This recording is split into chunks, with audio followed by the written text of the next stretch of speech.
today's webinar, Lunch and Learn with me, Julie Cameron, a business growth specialist with Action Coach Solihull.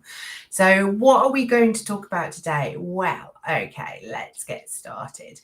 We're talking today about relationship marketing. Now, relationship marketing is a great lead generation strategy for all businesses out there. And the key is exactly what it says on the screen at the moment. It's all about relationships with people, relationships with other businesses. And as it says, it can bring in one lead at a time, or it can bring in hundreds and thousands of leads at a time. But it's key. It's all about people. And people do buy from people. And that's what the key message today coming across in this webinar is all about, is about people. So maybe I should say right at this very start, where relationship marketing is concerned, if you do have any questions out there on LinkedIn or on Facebook, then please do let me know. Pop them in the comment boxes below and reach out to me, and I will do my very, very best to answer them moving forward. So yeah, relationship marketing, as it says, can bring in one lead at a time, or it can bring in hundreds and thousands of leads at a time. But again, it's all about those people. So there are 4 types of relationship marketing, and today I'm going to go through every single one of them. So referrals, networking, strategic alliances, and host beneficiaries. Now, there'll be many of you out there that will be thinking, well, I know all about referrals and I know all about networking. However, do you have the right mindset where it comes to referrals and networking, as well as strategic alliances? And what's the difference between a strategic alliance and a host beneficiary? Well, today I'm going to answer all those questions for you. So let's talk about referrals. Now, when you look at your business, a percentage of your business that's already coming through to you is referrals, and it's coming from referrals, and you need to know who is referring them to you. So do you ask that question when you take an inquiry or take some business about how did that person hear about you? Well, is it through, do you ask that question? Do you ask that question at all? And the key is that you do need to ask that. You need to be knowing where your business is coming from. So if they say, oh, a friend spoke to me about you, well, actually, who is that friend? We need to know who is referring people to you. And it's so important to ask that question, because you need to build a database of people who are referring to you, and you need to look after that person who's referring to you. So for example, if you're not asking that question, you're not aware of who is referring people to you, then how can you look after them? How can you turn around and say thank you? How can you make it even easier for that person to refer to you? You're not doing anything to look after them, because you have to look after the person that's referring and the referee. Okay, and you need that consistent approach to referrals. Once a week, once a month. When are you going to ask for those referrals? When are you looking at referrals? And it has to be part of your marketing and your lead generation strategies. Network make referrals work for you. So how do we make referrals work for us? Well, position it up front, ask for those referrals. So when you're getting that piece of business come through to you, you need to turn around and say, well, actually, if you're happy with everything, I'd love referrals. I'd love to know, who do you know that would benefit from the same services or the same products that you've bought? Who do you know? And just by asking that, instantly people start thinking, well, actually, I know her, I know him, I know them, I know that, so therefore you're positioning it, by asking that question, you're making those people aware that actually you do want referrals, you do want them to talk about you to their friends and their family and their other colleagues. Make it easy for people, make it easy for them in the fact that give them a voucher, give them a card. Be specific about what sector or type of person that you're wanting as a referral. I always think about it as when you go into a coffee shop, and that could be one of the main coffee shops or one of the other coffee shops. If you just ask for a coffee, what will you get? Well, it could be anything. Could be a latte, could be a cappuccino, could be a flat white, could be a cold, an iced coffee, it could be absolutely anything. But if you go in there and you ask, can I have a latte with skim milk and a shot caramel in it, you're getting exactly what you want. Okay, so in business, it's exactly the same. We need to be specific about what referrals we want from people. Okay, so what type of person is it that you're looking for? Is it a business owner? Is it like if you're looking for an apprentice, is it a certain age group of people? Is it somebody with a specific skill? Is it a certain sector that you're wanting to work with? For example, you could be a photographer and you're wanting to get into the commercial aspect. What type of sector is it? I'm looking for those manufacturing businesses that I can go into, take photos of. It's that kind of thing. So be specific about what referrals work for you. Make it easy by giving a voucher or a card. By that, I mean, a voucher. So you refer to me and I will, if you give this card, it's got your name on it to the person, then therefore they don't have to remember who's referred to you. Here's a card, pass this on to a friend. Here's a voucher for, an add-on. At Action Coach, we always talk about not discounting. We're talking about adding value. So if you work in a, say for example, a pick and mix sweet shop, you hand over this voucher and you will get X amount more, that kind of thing. And then think about making referrals, the thank you, a reward for the person that has referred to you. Make it a gift, say thank you, go and work with them and I will give you a gift, a reward. Take care of the person who has been referred. So there's no no point in getting referrals if you're not looking after the person that's been referred, because they're going to go back to the person who referred you and say, actually, they didn't look after me, it wasn't very good, I'm not going to use them again. Therefore, do you think that that person will then refer to you again? No. So if you get a referral through, look after them, keep in communication, say thank you for coming and potentially doing business with them, give them add-ons, give them extras, give them time. It's all about that. So when they go away, they'll go back to that person who's referred you and go, thank you so much, that was amazing, I'm going to use them again and I'm going to constantly refer more people. So therefore you've got 2 raving fans. And as it says on the screen, make referrals part of the culture of your business. Make it that you are constantly on the lookout for referrals. People buy from people. Make sure that people know what referrals work for you. Position it up front and be very clear and honest and concise about and specific about what you actually want. So the next strategy is networking. Now, I love networking. I'm a bit of a serial networker. I love networking. I love people. I love chatting to people. But you have 2 options where it comes to networking. You can either join a network that's established, or you can run your own. Is there a networking group out there that actually ticks all your boxes, or is it you've never found the networking group that you want? And if it's a case of you've never found that networking group, then why don't you create your own?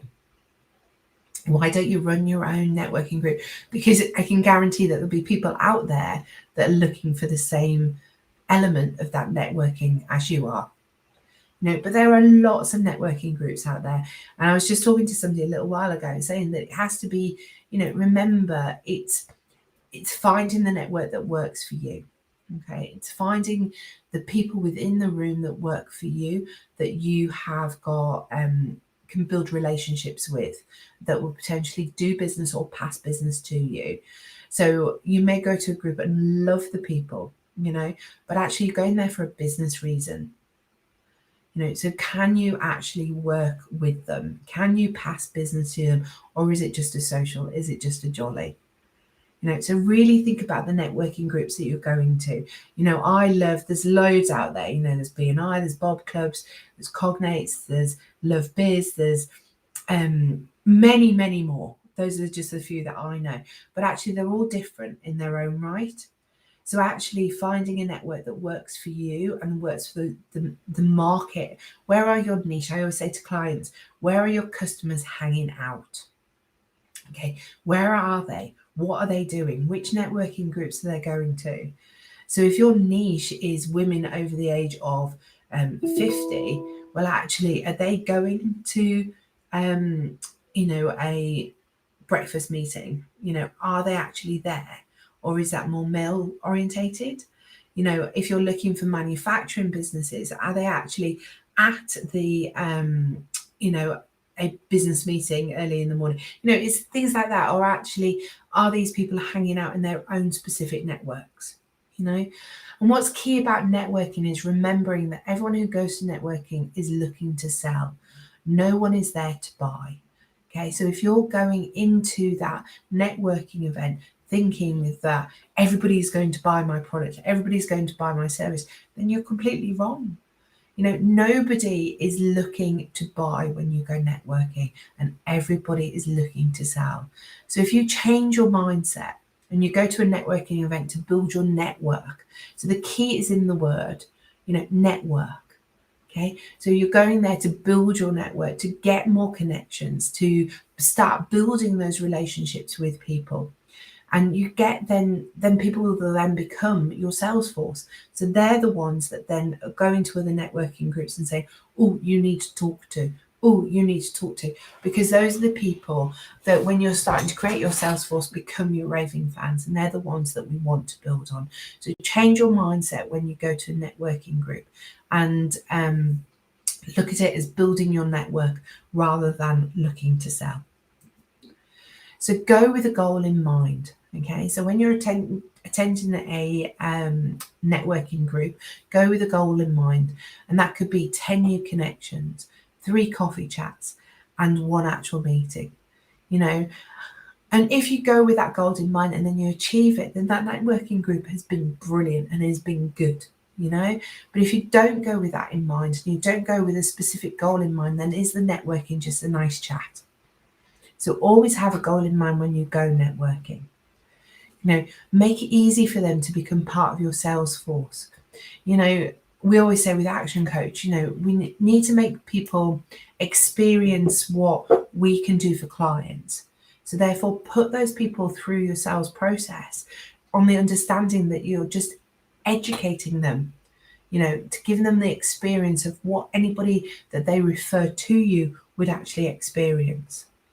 Okay, so give them an experience of what you can actually do. So therefore, it's making the relationship more solid, but equally, it's allowing them to understand exactly what benefits you can bring to their potential clients or people that they know, and that they know that they're going to be looked after by you.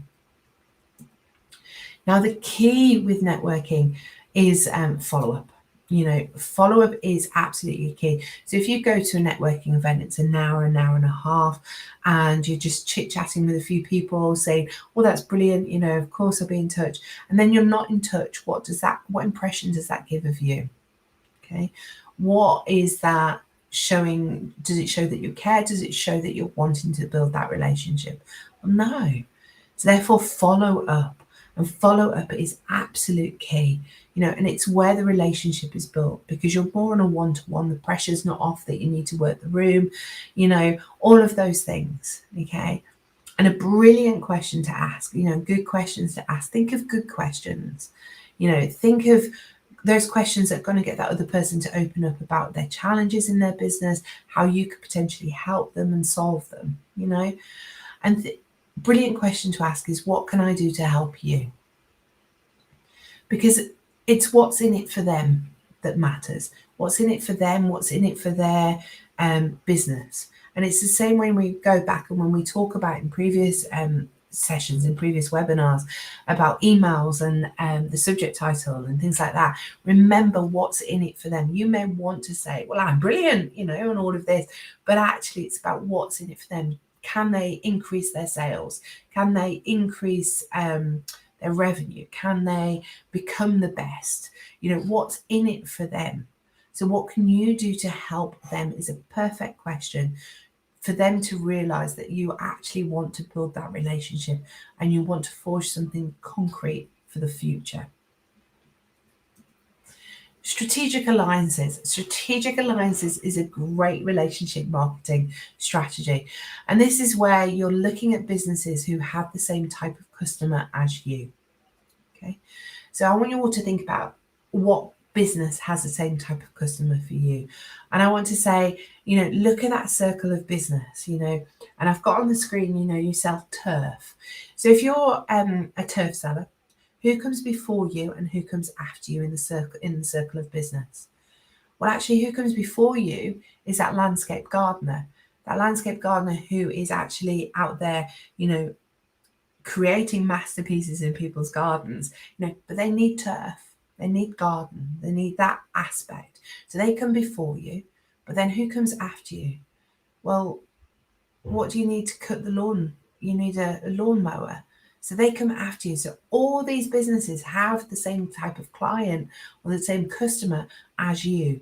So therefore, they could potentially become a really good and strong strategic alliance. So you could build relationships with those landscape gardeners who then only use you for their turf. Okay, you've got those people who need a lawnmower, so therefore they have a lawn. Well, they could be asking, is your lawn of good quality? Are you looking for turf? And again, they have the same customer as what you as the turf seller have as well. So therefore, there's a great strategic alliance of utilizing databases from those other two businesses. So my challenge to you guys today is to write down 20 type of businesses who have the same target market, same target audience as you. And use my turf as an example. Who has the same target market as that turf seller? Well, the lawnmower, the landscape gardener, it could be garden centres, and then for each of those business types, I want you to name 5 firms that you would like to work with and pass business to. So 5 specific firms for each of those types of businesses that you could work with and pass business to. And when you're looking at that, think about kind of, which companies have the same ethics as you, that have the same values, the same principles as you. And it's write down those 5 firms that you would like to work and pass business to. And then I want you to reach out to them. I want you to start generating that relationship, creating that relationship with them. It could be through lumpy mail, it could be through telephone calls, it could be through bulk calling, what we talked about on the last webinar. But make contact with those 5 firms that you would like to work with and pass business to. It is a long-term strategy. Strategic alliance is something that can bubble away for a long, long time. But what it could do, it could end with that consistent referral, and that consistent referral to you as your business owner. And it is all about that relationship. And I've put in there both in and out of work. So it's kind of like, it's recognizing that you take them for dinner, you buy them coffee, you could take them to the football, to, that theatre, whatever trip it is. But it's all about that relationship. But it's also about having that consistent and clear expectation between your relationship. So you refer to me, I refer to you. We are a strategic alliance. We can work together. But it is a long-term strategy and not something that would have that instant kind of referral coming straight through. And it will be potentially a bit of more of a trickle. It's not a massive hundreds and thousands of leads coming through. Whereas if you go on to the last one, a host beneficiary, well, a host beneficiary is the same as the strategic alliance, but we want to use their entire database in one go.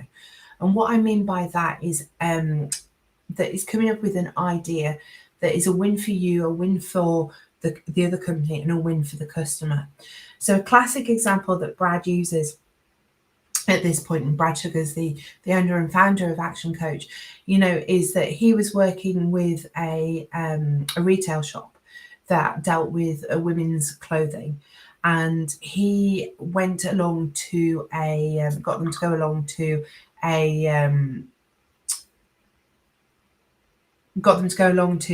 a beauty salon. Now, what he did was with the beauty salon was that he said, okay, if you send this letter and this offer out to all of your clients, and the offer is for them to receive a silk kimono, silk dressing gown kind of thing, for all of their clients, no cost to them at all, okay? and they need to come along because we have many shapes, many different sizes, many different colours. If they just pop along to my shop, to the retail shop, and they will be there, and these people can choose which one that they like, and it's a massive thank you to your customers from you. And actually it's a win for us, because when those customers come into our shop, yes, some of them just come and collect the kimono and they go. Others have a look around, others buy more, others, will then become a client of that shop. So therefore it's a win for us, it's a win for them, and it's a win for the customer. Okay. But when you're contacting these companies that potentially you could have a host beneficiary, preparation is key. Make sure you have the letter ready, make sure that you have the gift ready. It's all about that preparation. So you can go in looking and knowing that you have done your homework, you know that it's a potential thing that your customer would want. But as with all of this, it's all about the test and measure. So therefore, if you are doing networking, if you're doing referrals, if you're doing strategic alliances or host beneficiaries, it's all about that test and measure. What is working for us? It's asking those questions. Where did you hear about us when those customers are phoning and getting in contact with you? Where did you hear about us? Who referred you? Asking that specific question, because if your host beneficiary is not working, then why is it not working? If you get no leads coming through from that, why? Is it the offer? Is it the letter? Why is it not working? If you're going networking and you're not getting those 10 chats, then what is it? Is it because you're not in the right networking group? Is it because you're not reaching out to the right people afterwards? We have to think of these questions, and the only way to know the answers is by actually testing and measuring whether it's working for you, because it goes back to that definition of insanity. If a networking group's not working for you and you're doing it again and again and again and again, nothing's going to change. You're just going to end up with the same results, which is nothing. Okay, therefore testing and measuring is key. So that's it for today. Quite a short and sweet one, all about relationship marketing. I hope you found it useful. Let me know which relationship marketing strategies you're using at the moment out there, because some of them work better for different businesses. And I look forward to seeing your comments. So join me as we go through the week for more golden nuggets of business education. That's me, Julie Cameron, and I will see you all soon. Take care.